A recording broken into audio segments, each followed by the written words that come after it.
These are not just myths, not just whispers from forgotten pages, faint reminders that some things should never be disturbed. Tonight, we unravel 3 tales pulled from the ancient earth, tales meant to stay buried, but here, in the archive, they breathe again. 1. The Black Temple beneath Babylon.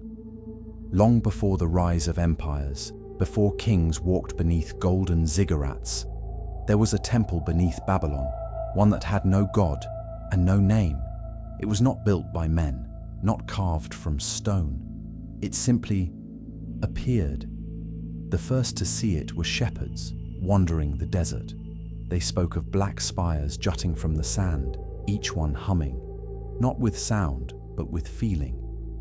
Curious priests sent excavators to investigate. None returned, so they sent soldiers. The soldiers descended into the mouth of the Black Temple. Inside, no torches would stay lit.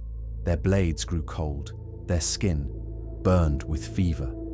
But one man returned, blind, raving. His tongue had been split in 2. He wrote in blood on temple walls, "It is not stone, it is sleeping." After that night, the stars above Babylon began to shift, subtly, unnaturally. The constellations changed. Something was watching. Then came the dreams. City dwellers, young and old, began to wake screaming. Their eyes rolled back, all speaking the same word in different tongues. Ekalushinag, the temple that hungers. The city elders sealed the temple, buried it beneath curses and sand. They erased it from memory, from scrolls, from maps.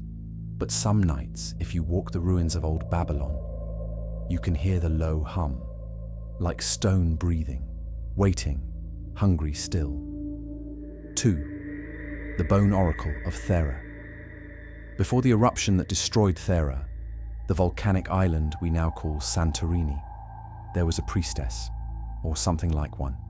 Her name was whispered as Nestra, but others called her the Bone Oracle.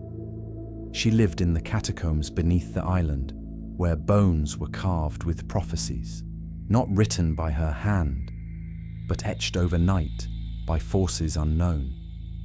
People came from across the Aegean to hear her speak, to ask the oracle questions.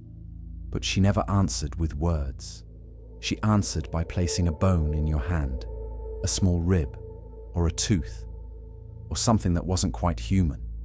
When you held it, you'd see, but not what you wanted, only what was coming. And every vision ended the same way: flames, ash, and a voice whispering from below. The sea will boil, the sky will scream, the bones will be mine. One day, the people stopped coming. Some said she had grown too powerful. Others claimed the bones demanded more than prophecy. They demanded blood. When the volcano erupted, the entire island vanished beneath ash and fire. But explorers in modern times found something odd in the rock, a chamber, sealed, untouched. Inside, piles of bones stacked in patterns, each bone engraved in a language not of this earth, and in the center a throne of ivory, empty but warm. The god that crawls, the nameless idol of Nubia. Deep in ancient Nubia, beyond the cataracts of the Nile, there is a canyon where no birds fly, no water runs, no sound echoes. It is called the Hollow of Silence. Travelers who pass too close vanish or return a mute, minds fractured. The legend speaks of a god, not of the sky, not of the underworld, but of the in-between, a god that does not walk. It crawls. It was never given a name, only a shape, a twisting form, always changing, never complete. Its idol was said to move when no one watched, to whisper in voices that don't belong to this world. The story tells of a caravan that discovered the idol during a sandstorm. They sought shelter in the hollow.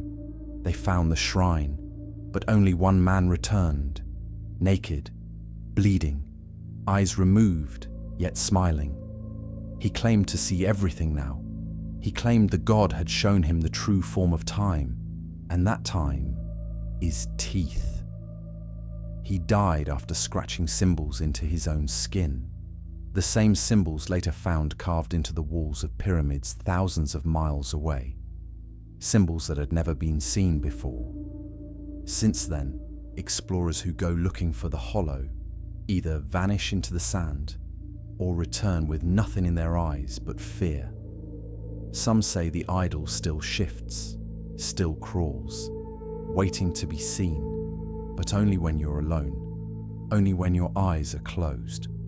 These stories may sound like myth, but every myth has a birthplace, a seed of truth buried beneath the dust of time. They were not meant to be remembered, not meant to be spoken aloud, but here in the archive we remember, we listen, and we wonder. What else sleeps beneath the sands? What else waits for us to find it? Be careful where you look. Some things look back.